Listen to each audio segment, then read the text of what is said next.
This is MC Fireside Chats, a weekly show devoted to the outdoor hospitality industry, hosted by Brian Searl and Cara Csizmadia. You'll hear from special guests that focus on topics to help your business succeed, all backed by Modern Campground, the most innovative news source in the industry.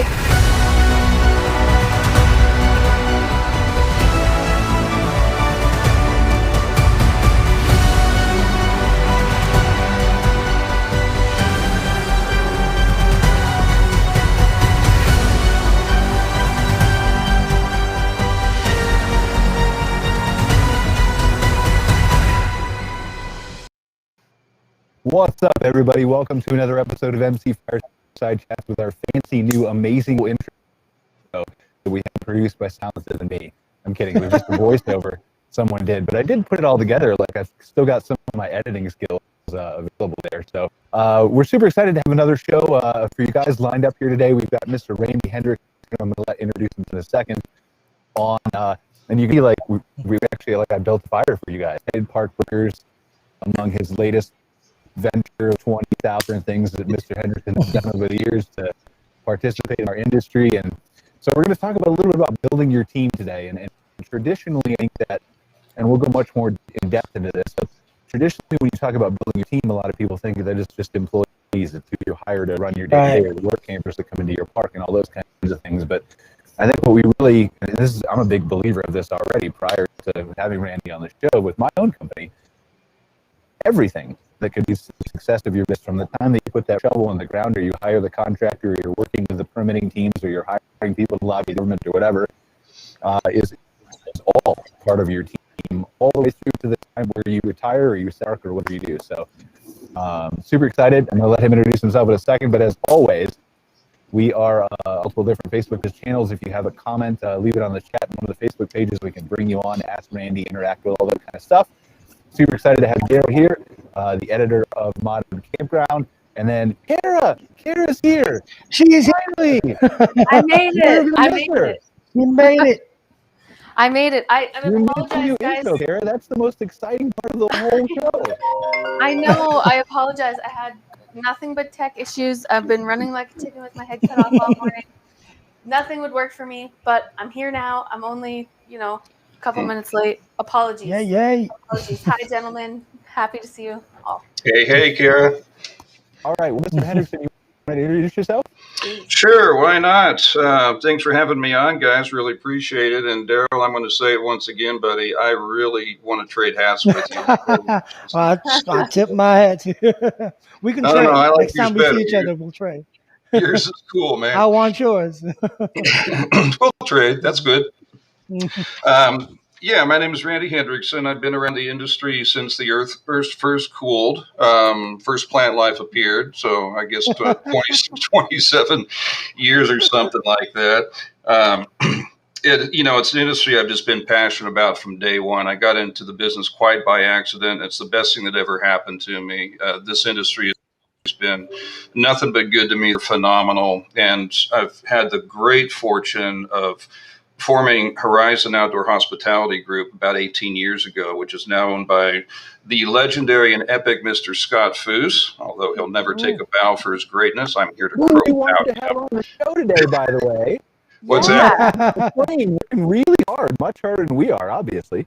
He's a busy guy. Great time to the show, but Well, Scott's a busy guy, but he's worth the wait, I mean, we'll get. 100% he is. We're hoping to have him part of a show in the future, so we're super excited for that. But go ahead, Randy. I'm sorry. Yeah, he needs to be. There's no doubt about that. But yeah, that's kind of a lot of the genesis of the whole team concept we want to talk about today centers around what we were able to do with Horizon Outdoors and also with United Park Brokers now. But the same precepts apply kind of across the board to anybody in the outdoor hospitality industry. The whole concept of team has been around forever, but what does that mean in practical application? We wanted to talk about some of that today, but the current company is United Park Brokers. We're very excited to be doing off-market opportunities. 99% of everything we do is off-market.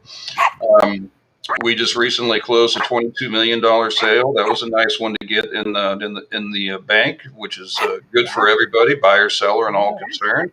So, we just keep plugging along. We kind of do things the old-fashioned way. We that handshakes matter. Your word is your bond, and you do things the good old-fashioned way. We certainly could have grown faster, bigger, and done probably a lot more things than we have. But I'm still naive enough to believe the golden rule applies, and there's a way to do business ethically, honorably, and still do great things and have a lot of fun doing it. So I'm very blessed to have been in the industry for 27 years and counting. Wow. Fantastic. Yeah, we're certainly like, I mean, again, I've crossed paths multiple different times. Randy only been here for 12 years or so. Rookie. Definitely. I mean, arguably, I've only contributed for about 3 months total of that 12 years, but Generous. work on expanding a little bit. So yeah, I mean, so let's talk about this build team concept, right? Yeah. First, I think maybe let's start with the traditional, as you come across the dozens of park owners that you work with, Randy. What is the traditional definition of team for you? And then let's expand that and change people's perception of it. You know, you hear the word team bandied around quite a bit, and after a while, it kind of loses its luster and it becomes sort of an ambiguous concept. You think of team as a collective of people, but it's really so much more than that, right?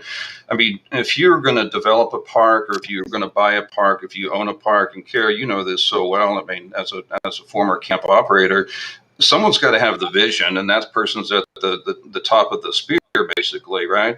But that vision misapplication equals vision. Right? I mean, do the math. So if you can't apply the vision, you never get anywhere. So what you have to do is leverage yourself to other people who share your vision, your ethics, your goals, and value them completely as individuals within a team construct. And what I mean by that is, with my former company and with my current company, name tags and titles get stripped away when we get around to talking.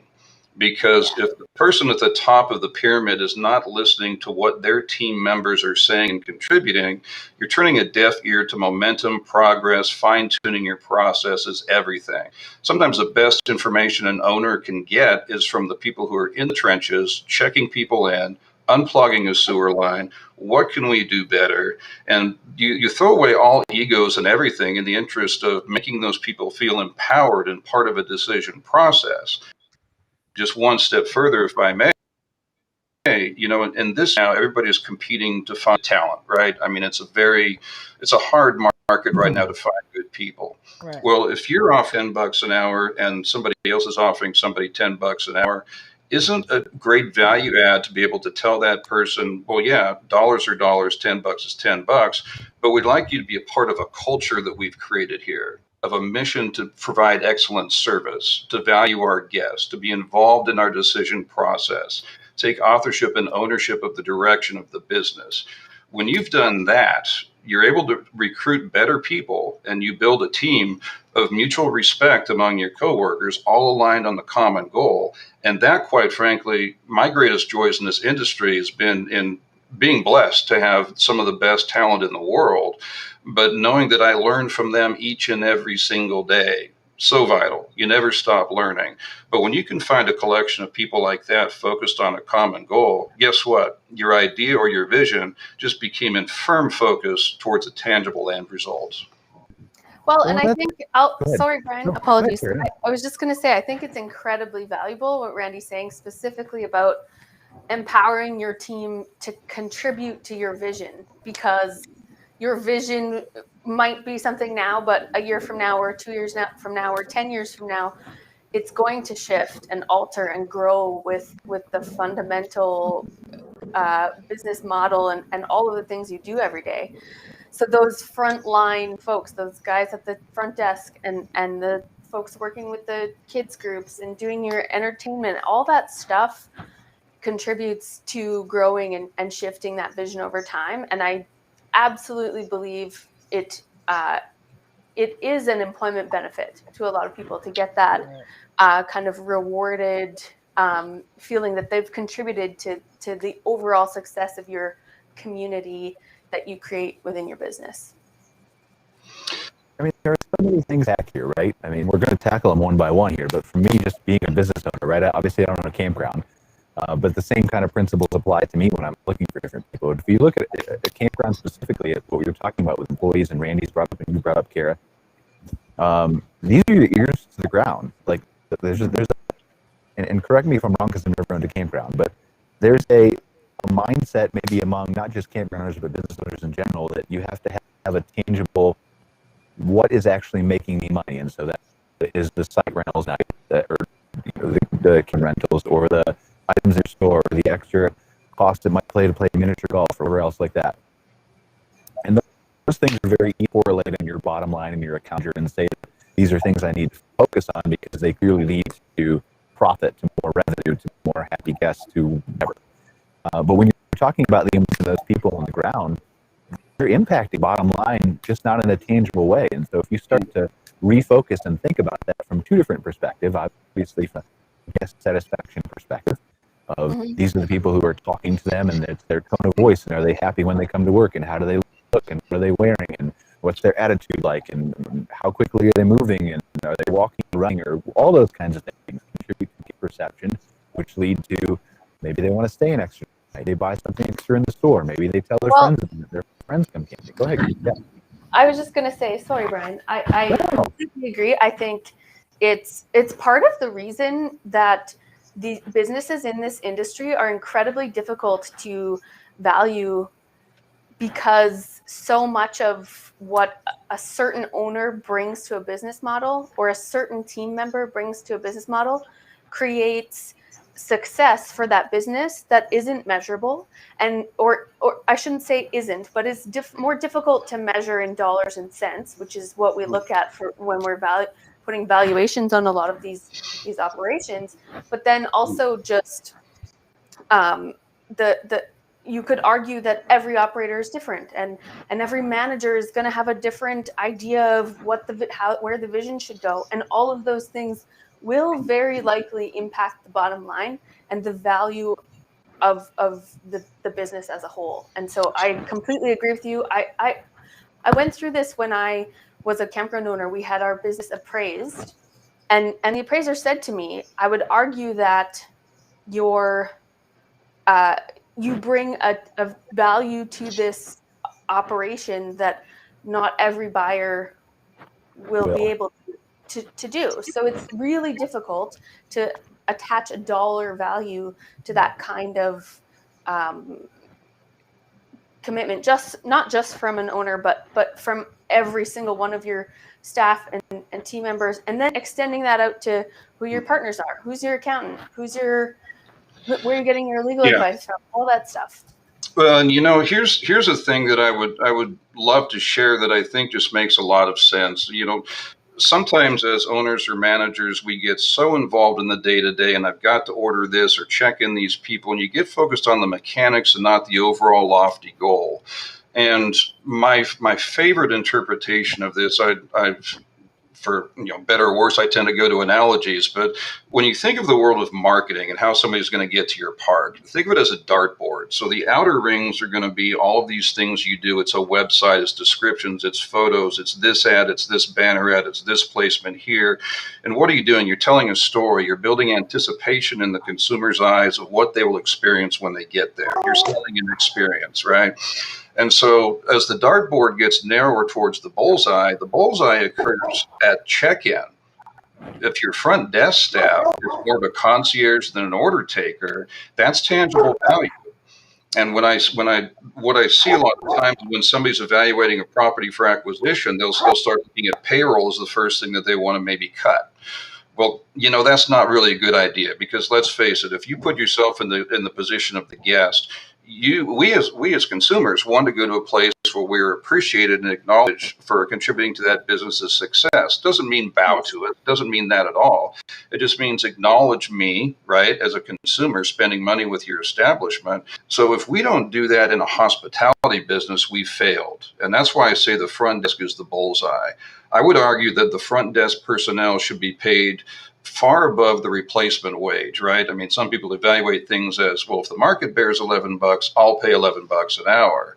Well, go above that and find somebody who buys into the culture, who's going to be a good host and appreciate your guest. And that includes things like when they're checking in, hey, you must be hungry. You just came off the road. What do you like to eat? Well, we like a steak. Please go say hi to our partners down the street at so-and-so steakhouse. Tell them we sent you. You're going to really love those folks.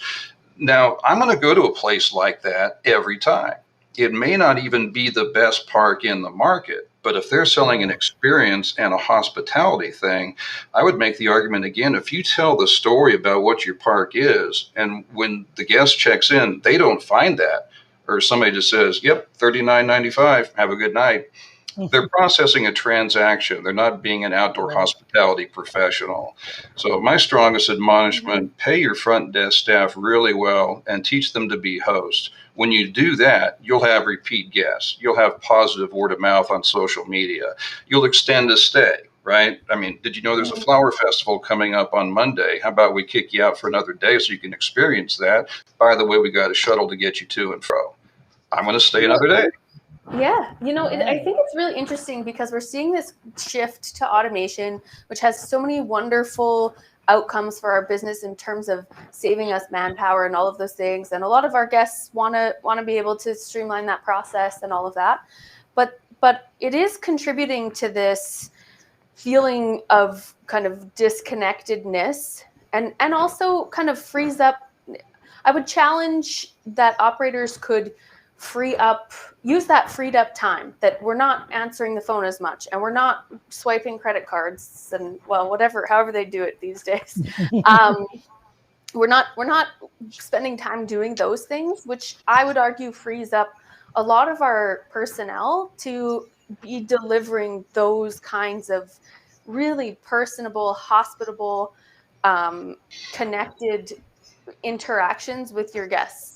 You can give that kind of concierge experience because you don't just have, a lineup of people waiting to check in one by one anymore. So I think guests are really valuing that stuff in this time of self-checkouts and automation and all of those things. I completely agree. And here's something I think to think about too. And Cara, you get this. I mean, so well, because you've been in the trenches. I keep referring to in the trenches. There's no substitute for checking in that guest, doing this. I mean, I started off on as a front desk person, and I unclogged sewer lines, and I was an on-site manager for 7 years. So I'm not some guy that sits behind a computer and does spreadsheets all day. I've lived the life, right?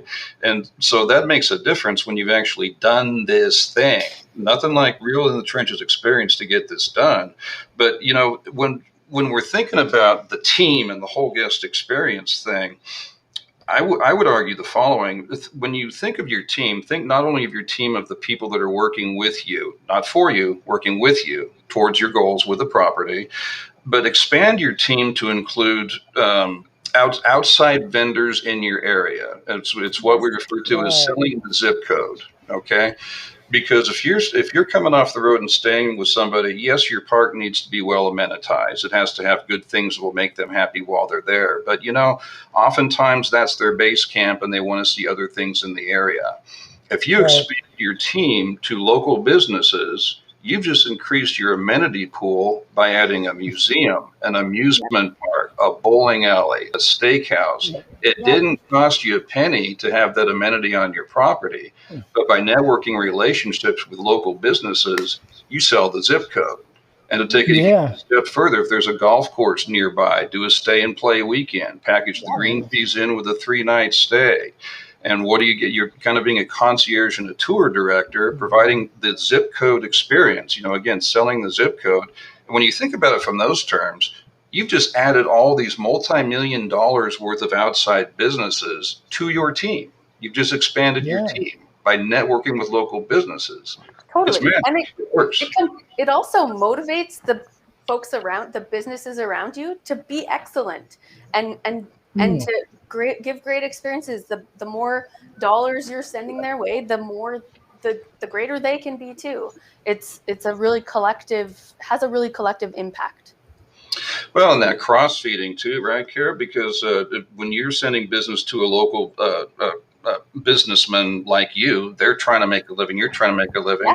Well, when somebody comes off the road to stay with them that didn't know, or to visit their establishment that didn't know about your park, well, what's the owner of that business going to do? What are their staff going to do? They're going to say, please go visit that park. They're really good folks. They'll treat you right.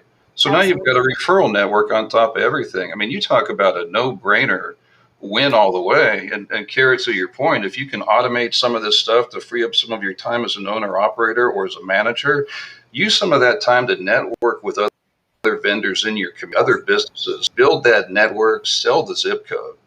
That now you've really got a team, not just on site, but off site.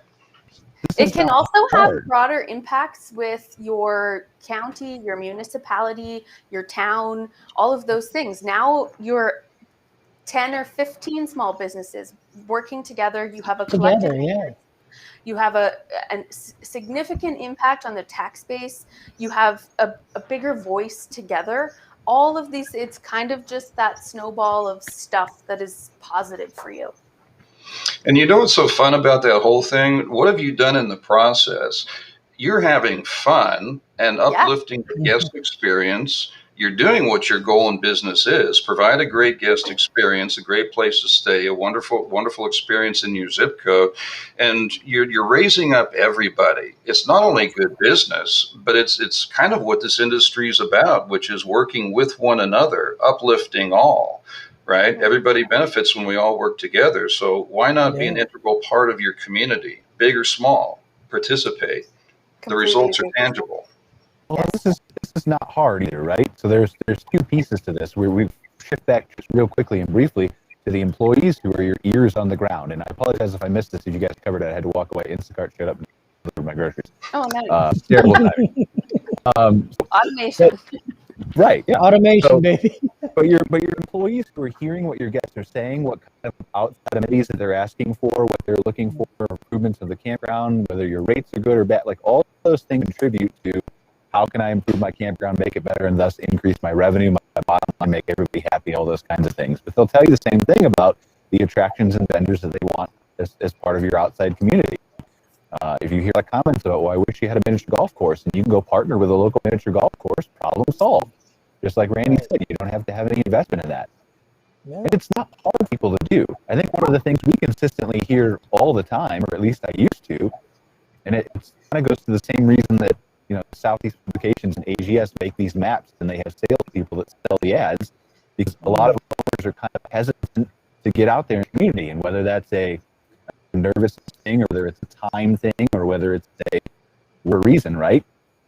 It's really not hard to go out and meet these people to accomplish goals and partnerships that you want. Like, I mean, last night I was at, Cara, I don't know if you've been to Trolley 9 in Calgary. Yeah, it's called nice Trolley brewery, 5. Right? It's called Trolley 5. Trolley 5. Trolley 5, a Trolley 5. Trolley 9. Yes, sorry. So I was at this place last night, right? And the person I was with was like, hey, that's Ernie, the owner. He's always on the local news. I recognize him. I'm like, are you sure? Because I'm not from Canada. I don't know who it is, right? And it's like, yeah, I'm 100% sure that's the owner. Like, and so I'm like, all right, well, let me just go introduce myself to this guy, because I just had a flight of beer, and it's very rare for me to have like 5 beers in a row that I really like, right? As part of a tasting, the first time I've ever been to. So I just literally walked to Ernie. He's standing behind the counter shucking oysters or whatever, and I'm like, hey, are you Ernie? He's like, yeah. I'm like, I just wanted to be a business owner, like, great place here. It's very rare for me to go to a brewery, taste all these great beers, and just wanted to tell you that I appreciate what you're doing. It was a 30-second conversation. Walked away, and then he came back over to my table and gave us a free pack of beer to go home with, and told us a story about this unique blend that he only makes seasonally every type of year, certain times of year, and what the story was behind it. But that's how easy it is. It's a 30-second interaction to say, I run a campground down the street from you. We'd love to send guests your way. Business owner to business owner, let's do a relationship that benefits us both. It's great to know. I just want to note that it takes 5 beers to turn Brian into that kind of a nice guy. And also, if you want to plug a business, you should use their proper name. Listen, I wasn't plugging the business. I was plugging Ernie. Trolley 5 and Ernie are fabulous. It's, he's a great example. I definitely agree with Brian. I think of, a small business owner who has impact on his community, and that reputational stuff just adds to his great food and his great beer. He's a great guy, and that's why he's successful. Yeah, and when you're talking about networking with local business owners, Brian, to your point, it doesn't matter so much if you have a body shop, a steakhouse, a campground, whatever it might be. Entrepreneurs are tied by the same kind of spirit, which is if I don't prosper, I'm out of business. If people aren't happy, I'm out of business. If my staff walks, I'm out of business. There's a common vocabulary that's absolutely integral to that sort of thing. So approaching another business owners is, I think, always well received because they can talk that, you know what I'm going through kind of stuff. And if that's not an icebreaker, nothing is. I sweat the small stuff too, Mr. Entrepreneur. How can we help each other? Mm-hmm. There's a built-in network already there if you just take the time to tap into it. Yeah, no, So I agree. No, I was just agreeing. I think it's as simple as walking into their storefront or their business, wherever, and having a handshake. And that's all it really takes. That literally it's all it takes sometimes. Obviously, you're going to have a longer conversation sometimes to flesh out partnerships and reciprocal benefits. And my brochure is here and your brochure there, and how do we work this out, right? But it all starts with that handshake. Yeah. So we've talked about your employee. Go ahead, Randy.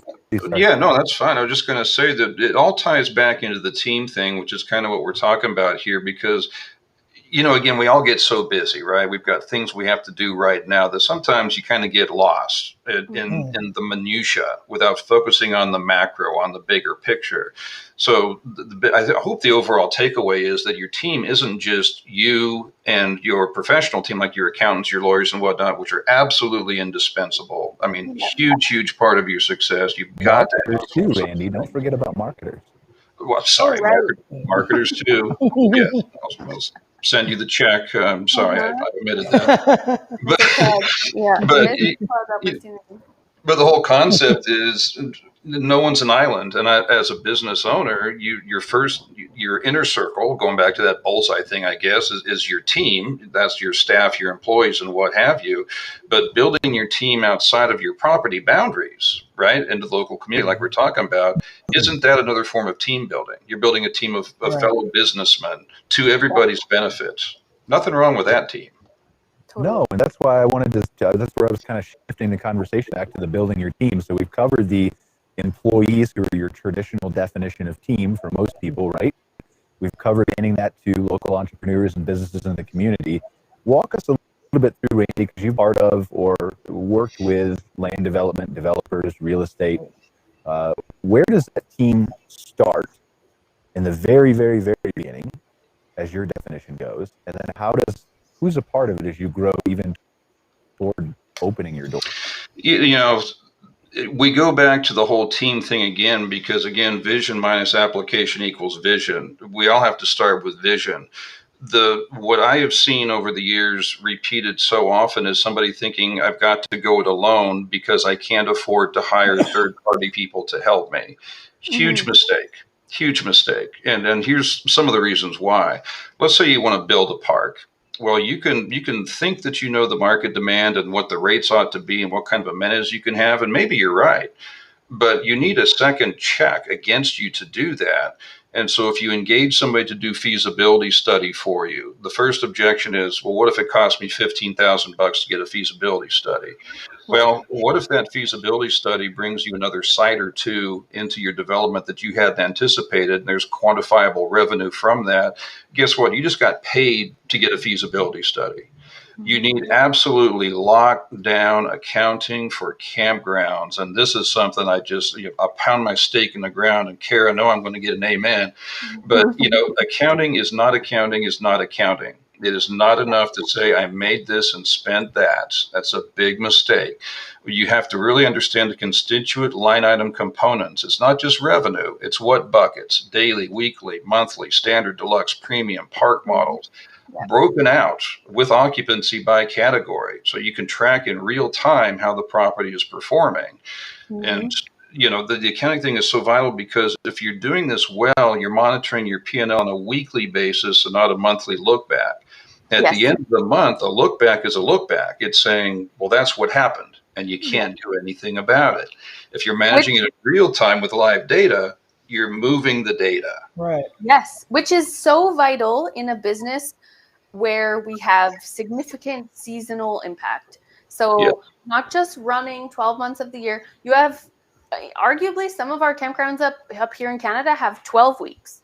So 12 weeks of good, busy time, maybe 16 of operations. So we can't afford to look back at the month. We need to be functionally focused every week on those shifts that need to be happening. Otherwise, gotta wait till next year. Right. That's exactly right. But and as part of that team thing, it really makes sense that you've got an accounting team that understands and speaks the language of campgrounds. So when you're building your team for your acquisition or your management or whatever like that, it's a mistake to think that you can do it all yourself. And it's also a mistake, I think, to view outsourcing to third-party experts as an expense when it's actually an investment over time. And the ROI is quantifiable. If you're doing the books right and have accurate accounting of everything that's been coming in and going out, guess what? You're going to have a better resale value if you have accurate books, right? You're not going to cheat yourself in any way. So, and I would also take it one step further, because so many people are doing the development thing right now because inventory is scarce. And as a broker, I will absolutely attest, inventory is scarce. So people are looking at development. So put yourself in the seat of the lender. If I, Randy, go to a lender and say, hey, I've been around for a while, I got some great ideas, here's a piece of dirt, will you loan me the money?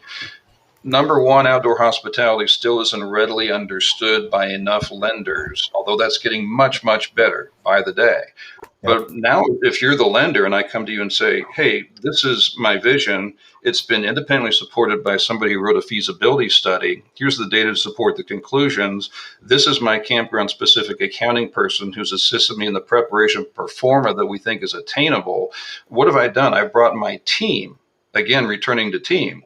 I brought my accounting third person independent, my feasibility person, my marketing team, Brian, there. Okay, right? There's your plug. In the mail.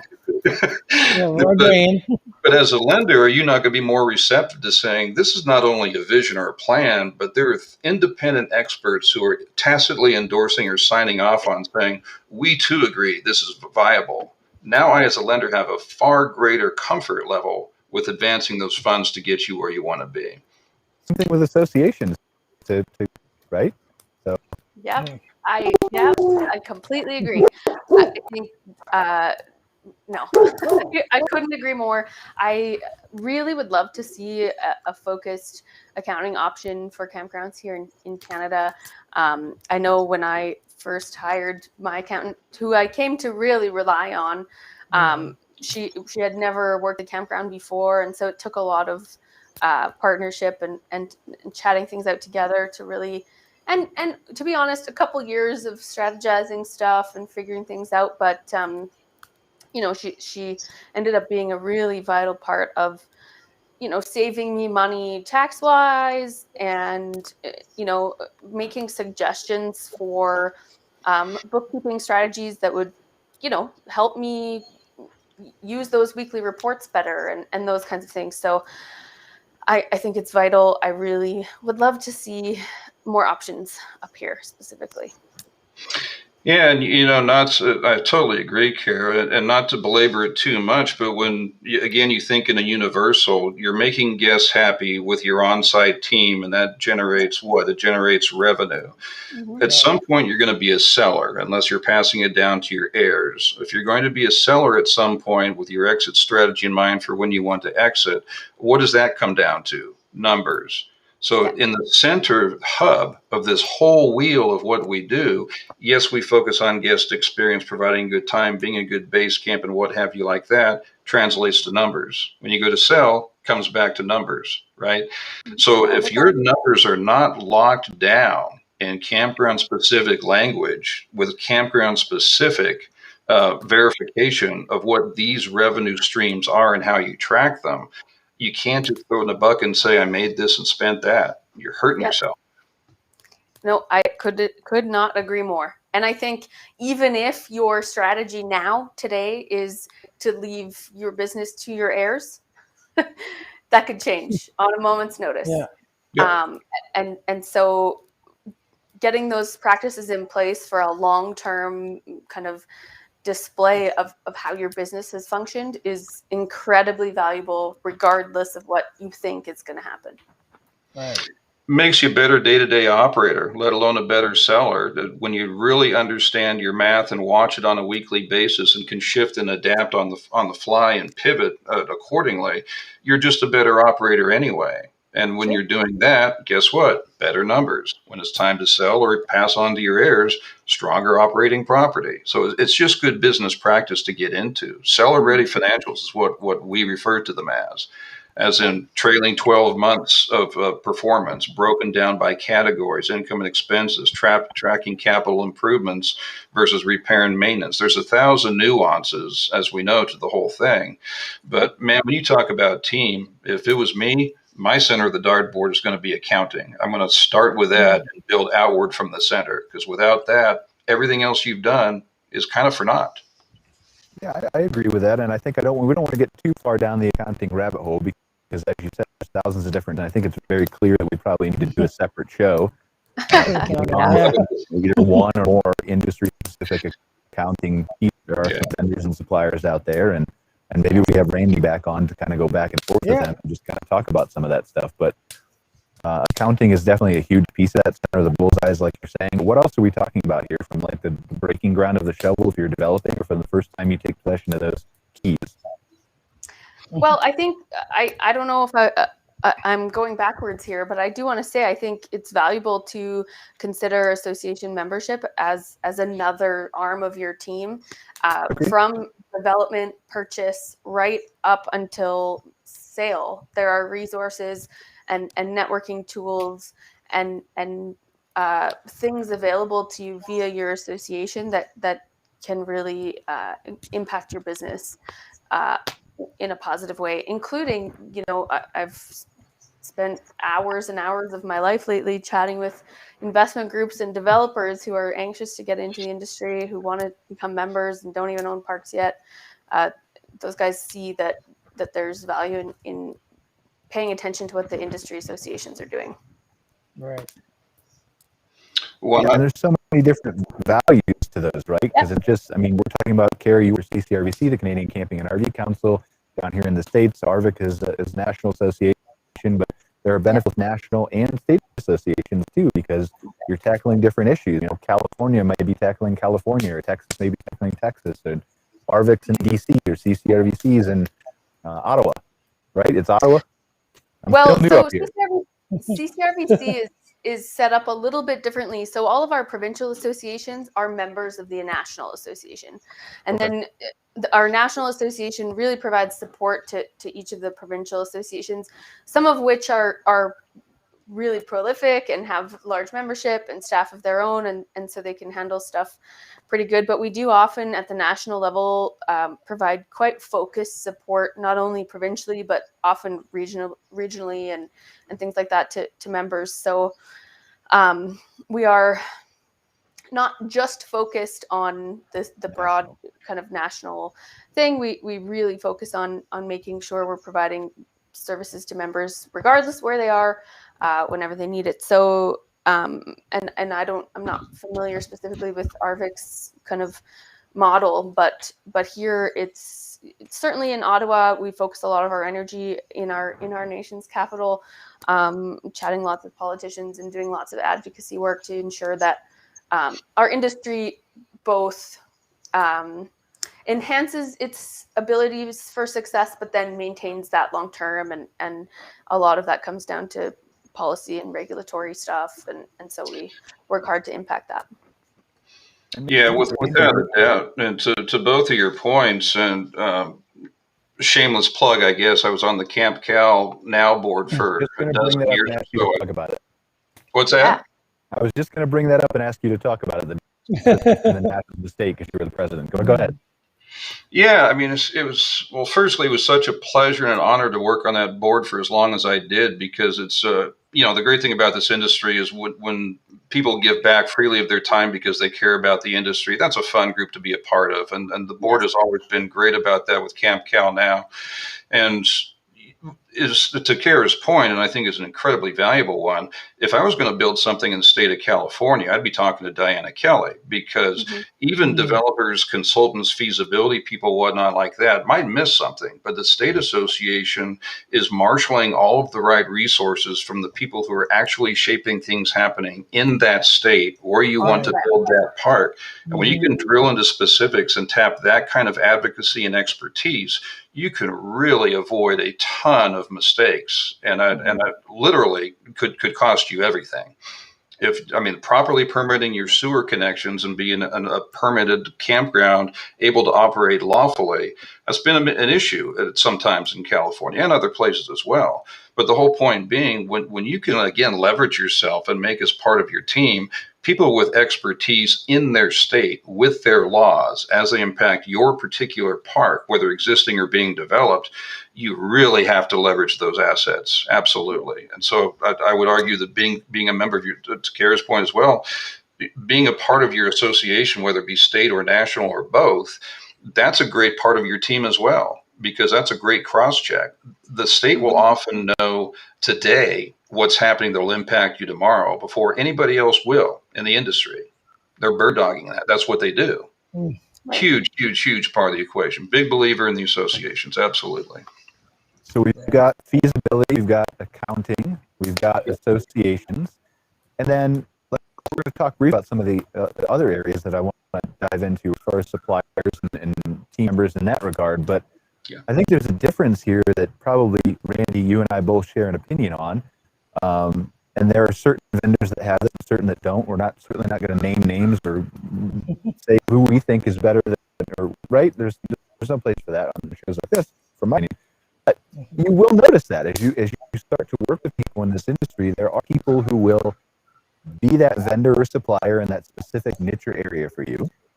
But then you have those people who will do that and also talk about things that they've come across or in conversations with owners. Maybe you're talking to an accountant who deals with 50 parks, and of those 50 parks, 30 of them use X reservation software, and so they can recommend that one and say that they're confident it's easy to use and team members can be trained on it. And just the willingness to share knowledge outside of the scope, experience, and willingness to be helpful is something that really you truly should treasure, right, Randy? Yeah, there's no doubt about it. And I know we've shared a couple conversations about that, Brian. And one of the things that, I've been involved in several different industries over a very long career. But what's so unique about this industry, I think, is people genuinely want to help one another and share knowledge and share information. Nobody's hoarding information. We all want to give freely of what we've learned and experienced. We want other people to benefit from what we've learned. That's one of the great give backs in this industry, is that whole kind of spirit of cooperation. On shows like this, on the American Glamping Association calls and whatnot like that, when people are basically there to share what they've learned, they're not trying to put down this vendor or elevate this vendor. They're merely sharing an experience that helps build, kind of this knowledge, this database that helps everybody, right? And because everybody is so cooperative and not competitive, we all want to win, but we want everybody else to win too. That's what's so unique about this industry. So over time, there are some vendors, let's face it, and again, no names, some rise to the top more readily than others because they understand not only do I have to make a living, I also have to do things right. I have to honor my commitments. I have to be there for my customer. I have to provide that service on a routine, regular basis. I have to be reliable. They have to be able to trust me. The ones that can do that enjoy longevity in the industry, and they're a magnet for people who are looking for, well, what do you know about this company? Well, if your reputation is they're a go-to, you're building your team through vendor alliances with folks who are trusted and have proven so over the course of time. Well, it's just like building your employees at a park, right? Like when you're interviewing employees and decide who to hire and who not to hire, or who to fire and who to replace, or whatever you want to talk about, right? Who to retain long term, you're looking at, we've talked about it and covered it, their interactions with their guests, their attitude, what skill set they bring. Are they willing to learn and expand that skill set? Are they willing to share their knowledge in other areas? It's the same thing when you're evaluating vendors or suppliers for your park too. There are Absolutely. the people who stay in their lane and who do their vendor and supplier, whatever their role is, their company and the service or product they provide, very, very well. Yep. And there may be nothing wrong with them. But if you can find somebody who does that, and then that's a better team member who you want to keep around long term, who maybe just like an employee you would give a raise to more frequently, right? So the equivalent to that is that long term partnership. It's another valuable part of being a part of the association, because you can regularly network with other operators. Hey, who's your glamping tent provider, and why do you like them? You know, who do you do all your marketing through, and why do you like them? There's great opportunity for quick and easy networking in those association relationships. Right. Yeah, no doubt. I mean, when you own or operate a business, or if you're just, conducting commerce as an individual outside the business realm, you want to do business with somebody that you trust and you believe. Yeah. You don't want to do business with somebody who may be there tomorrow or may have just come into the industry because it's the greatest, hottest new thing, and I'm going to make my money and, hit it while it's hot type of thing. Fine. I mean, a lot of people will do that. I get it. I understand that. But the people who have what I refer to as the care gene, right? You either have it or you don't. You either care about what you do, you care about the people you do business with, you care about keeping and retaining your customers. You either have the care gene or you don't. Take the business model aside, how profitable you are. Do I feel like I can trust this vendor as part of my team?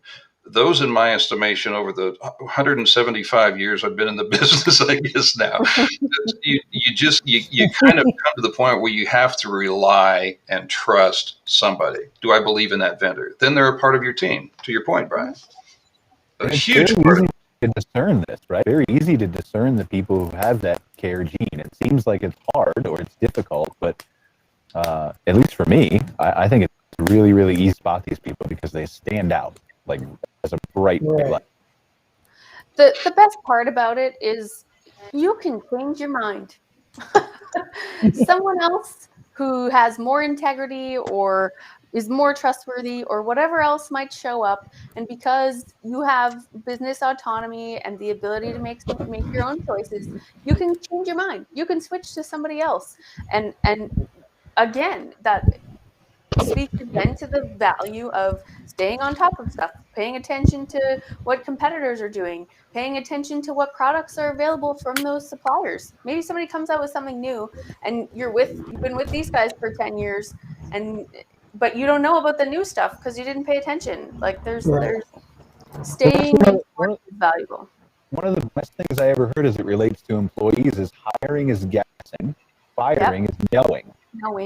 And so it's the same thing when you get to suppliers and vendors, right? Hiring is a guess, and you're going to grow that relationship, and you're going to determine whether they have that care gene or they'll go above and beyond or they'll suit your needs or whatever you want from them. And then you can decide, do I continue to hire them and keep them around, or do I replace them with someone else who I've met and can do a better job?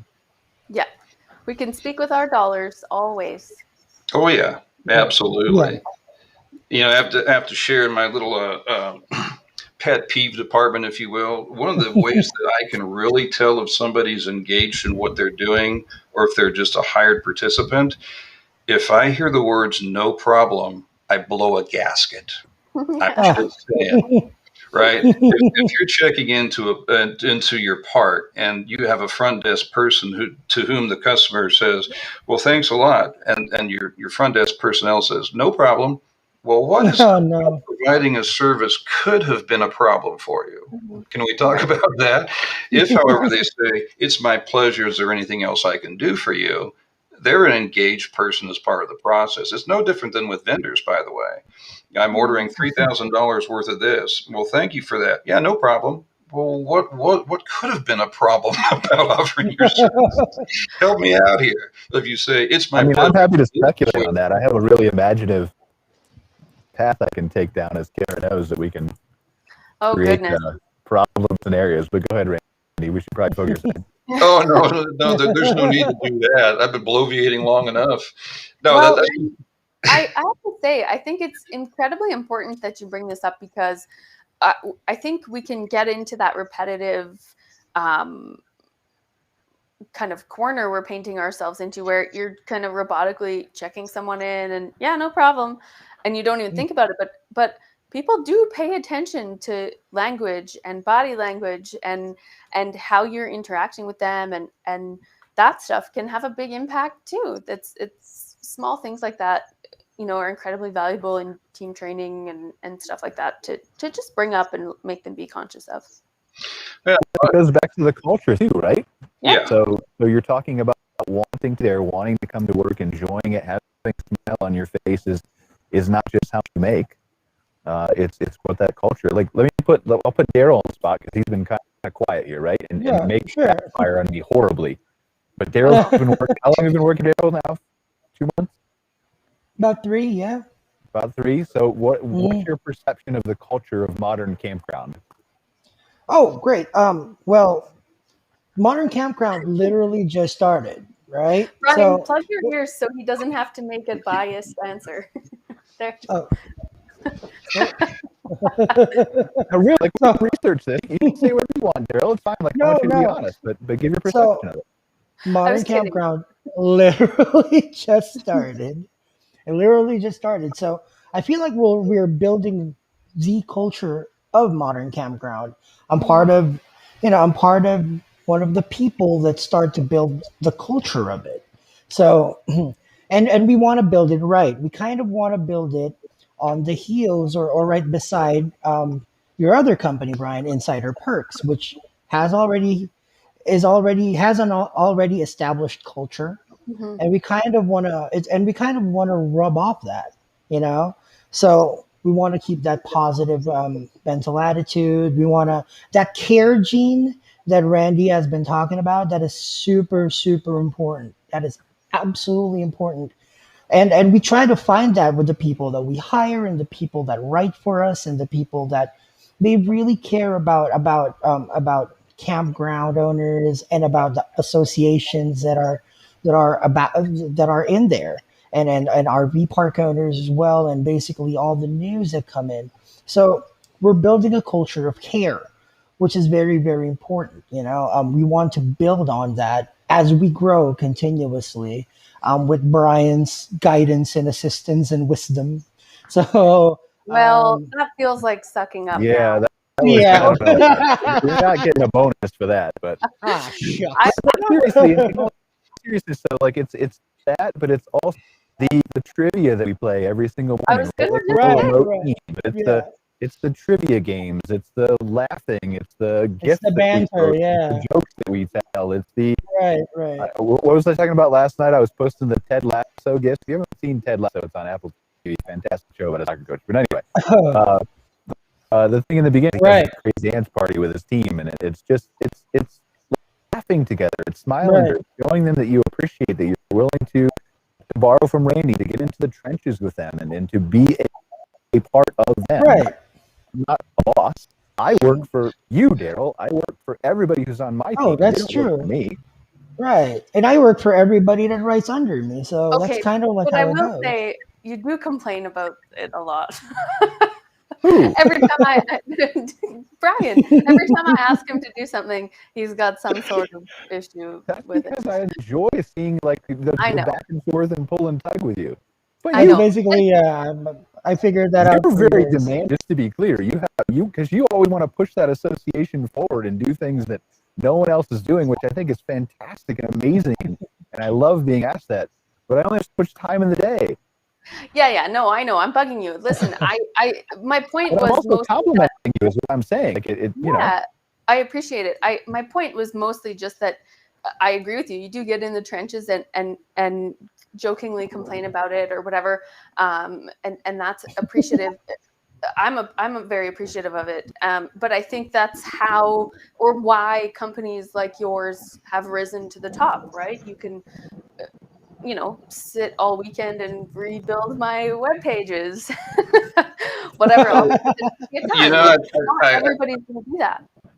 I gotta say, the culture thing is one of the, oh my God, it's paramount, right?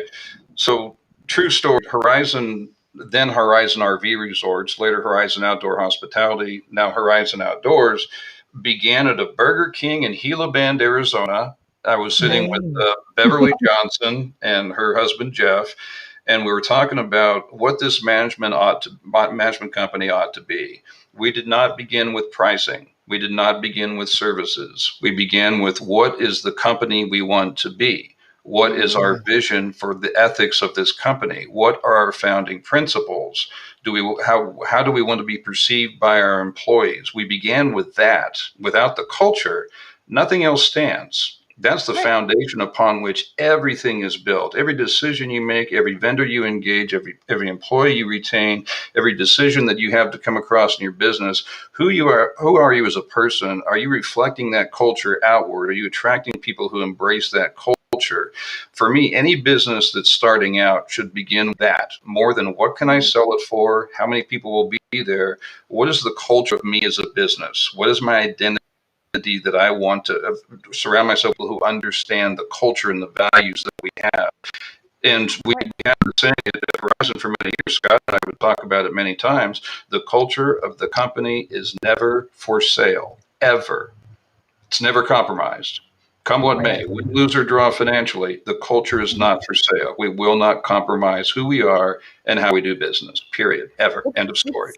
I mean, it's directly tied to your, it's directly tied to your level of integrity, which, going back to that valuation of your business, is arguably one of the top things that make your business valuable, but isn't countable. Trading it and sacrificing it isn't valuable because it's not countable. It's just a fundamental thing to really value your integrity, and I personally really, really value it. So that's why I respect all you gentlemen here. And the funny thing is, without the culture, there's nothing to count because you're out of business. Agreed. What's next, Brian? Yeah, Brian.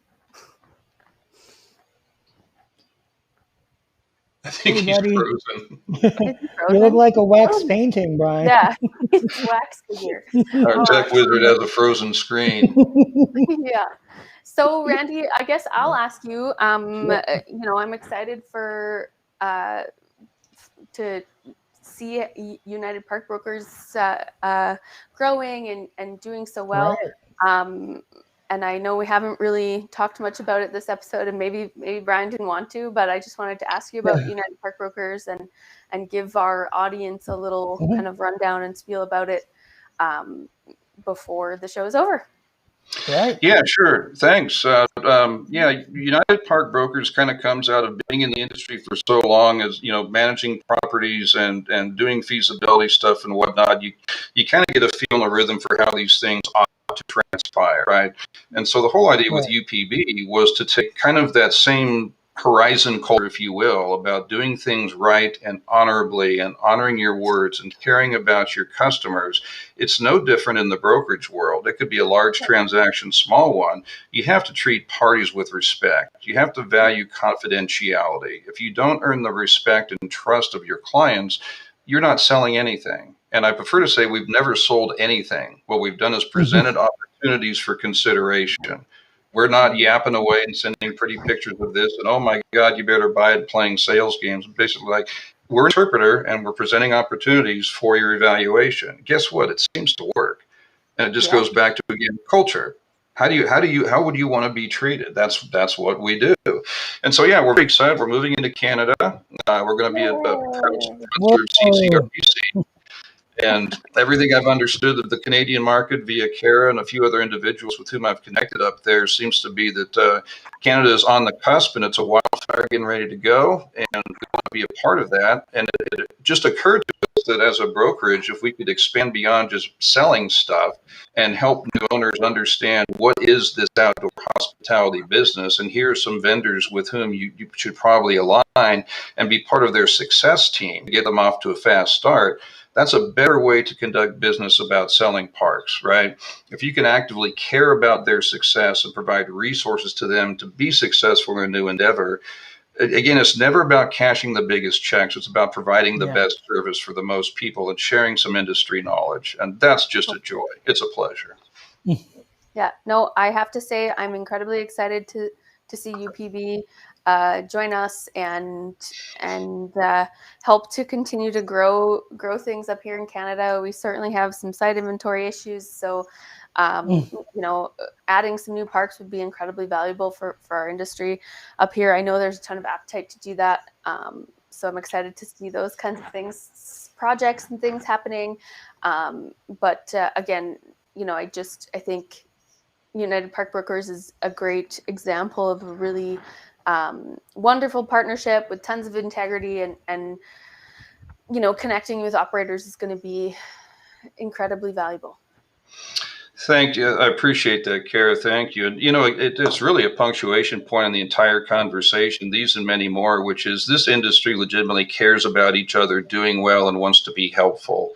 And what a great industry to be in, right? I mean, not everybody's out to get everybody else. It's all about, I learned this and I want to share that. Who'd want to be in any other industry? I agree. Yeah, completely agree. Agreed. I couldn't say more. Brian, we lost you. You're back. I know. I'm sorry. I forgot to plug in my laptop, so that I'm having all kinds of disasters today. Join the club. But yeah, like I think, and I think unless somebody else has anything to add, I think we really kind of wrapped up this whole building your team thing together. Right. We've gone from the traditional definition of your employees on the campground and things like that who are contributing to your success to the accounting team, which is Randy's bullseye, to the feasibility studies, to marketing, to your suppliers and your vendors, to your association that Cara is a part of, CCRBC, and of course your state and provincial associations as well. Yeah. Just considering everybody who helps you along that journey, however small or however large that step may be in your journey, is part of your team. Right. Whether you value them and treasure and treat them as equals, the better all the things will be for life and in business, I feel like. That's right. Well, you need to be willing to, like Randy said, invest in them as well, and that's incredibly valuable. Seeing the value that they'll bring to your business, and you know, correlating that with a investment that really does give you a great ROI. Yeah. It really does. And again, you know, business can be so simple if you let it be. You can overcomplicate it with multiple layers, but does somebody believe in the value that I provide? Do they believe me when I tell them something? Do I believe them? Respect is free. It's given or granted, right? And it's done through deeds, not words. You can say everything you want, but the deeds are what proves that out. But how simple is it just to conduct yourself well and honestly and do business the right way and respect the other people that you work with and work for as a team? It really can be that simple. You know, it really can. When you overcomplicate it and try to outsmart it or become something outside of that, those people kind of rise and fall. You know, it's just the truth. It really is simple when you break it right down. Be respectful, do things honestly. You'll survive. Simple. Yep. It is. I agree. Absolutely. We're a couple minutes over, Rudy, so I'm going to wrap it up here. I think we're going to have Mr. Hendrickson, who's going to join us going forward once a month on our open discussion show. Is that right, Randy? Please. As long as the check's clear. Yeah, as long as the check's clear, sure, Brian. Yeah. As long as it's clear. Got that. We mention United Park Brokers once in a while. Yeah. By all means. But super excited to have Randy be a part of that. I think we're going to be joined by a couple other people too here as well that you'll see as a regular part of our open discussion show come up, still solidifying some of that. But we just want to have that kind of core group of people in addition to obviously Darryle and Cara and myself. And so super excited for that. Really appreciate you guys watching another episode of MC Fireside Chats. Next week we have what, Cara? Oh my goodness. So on the spot. Oh, The glamping show. The glamping show. David Course joining us from Glamping Show USA with some really, really cool guests. They have their show coming up in October, and I'm really excited to hear all about it. I think sounds like there's going to be tons of vendors and product on display and all kinds of cool stuff there. So, but not yeah, just the it's gonna be a great show. show. We've got David bringing on some of his speakers, and we've got a couple of his vendors, and so we're going to dive into glamping as a whole, maybe even on a little bit of an international basis. Now that Modern Campground, we've got you backed by here, and that we're covering glamping all across the globe. Right on. We were going to stay at a I was glamping supposed to. place, but Right. restrictions and COVID things in the Philippines. We're gonna have to move doing it. that. So We got to wrap up this show. I feel like we've all got things to do, and we could talk forever to each other. Yeah. So we will see you next week on a glamping show. We'll see Mr. Hendrickson again here at the beginning of whatever month we're in, October. Everything's October. very together now. And really appreciate you guys watching another episode. We will see you all next week. see you guys. Thanks, guys. Thank you. It's been a pleasure. Thanks for watching this episode of MC Fireside Chats, hosted by Brian Searl and Cara Csizmadia. Have a suggestion for a future show or want to see your campground or company as part of an episode? Email us at hello@moderncampground.com. Join us next week for another episode. And don't miss the latest outdoor hospitality news and commentary from around the world at moderncampground.com.